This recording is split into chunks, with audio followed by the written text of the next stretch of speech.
Bonjour, le service ODL de Ripple est sur le point d'atteindre une couverture mondiale, et c'est extrêmement haussier pour XRP. H Birla, directeur général de RippleNet, a récemment révélé que la plateforme phare de transfert de fonds alimentée par XRP de la société est sur le point d'atteindre une couverture mondiale. Le produit On-Demand Liquidity, ODL, qui était auparavant connu sous le nom de X-Rapid, est conçu pour traiter les paiements transfrontaliers rapidement et réduire considérablement les coûts. Il est utilisé avec le jeton XRP comme pont entre deux monnaies fiduciaires pour les transactions internationales. Dans le dernier épisode de The Ripple Drop publié le 17 mars, Birla a noté que l'ODL est actuellement en service dans au moins 22 marchés de destination. Ripple a été occupé à nouer des partenariats avec des fournisseurs de paiement et des échanges cryptographiques à travers le monde pour faciliter les paiements en temps réel. Birla est extrêmement satisfaite de la croissance observée par RippleNet jusqu'à présent. Le réseau a atteint un volume de paiement de plus de 11 milliards de dollars d'ici la fin de 2021. L'exécutif de Ripple a également noté que les crypto-monnaies sont devenues plus liquides ces dernières années, permettant ainsi le règlement instantané des paiements à l'échelle mondiale. Ripple vise à offrir à ses clients une meilleure expérience à moindre coût.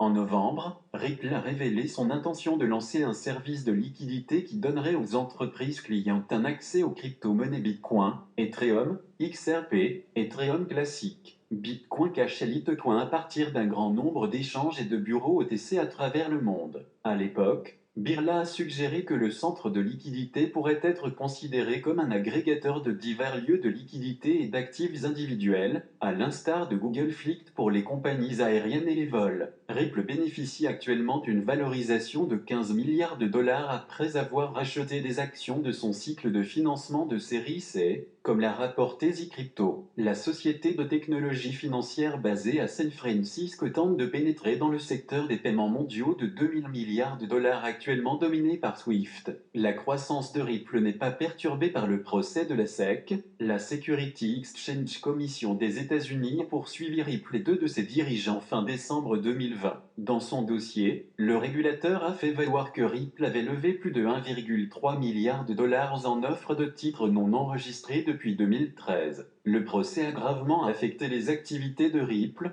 de nombreuses bourses de premier plan ayant soit retiré de la liste, soit suspendu la négociation de sa crypto-monnaie XRP. Mais au lieu de régler avec la SEC, Ripple a décidé de se dresser contre le chien de garde des valeurs mobilières dans une bagarre brutale en cours dans la salle d'audience. Fait intéressant, le PDG de Ripple, Brad Garlinghouse, qui est l'un des accusés individuels dans le procès, a précisé que la société de paiement blockchain continue de croître et de signer de nouveaux clients malgré les obstacles juridiques. Maintenant que Ripple a déjà prouvé que la liquidité à la demande basée sur XRP est capable de changer le paysage des paiements transfrontaliers en raison des faibles coûts et d'un délai d'exécution plus rapide, il ne sera pas surprenant de voir le service atteindre une couverture mondiale comme le suggère Birla. Merci.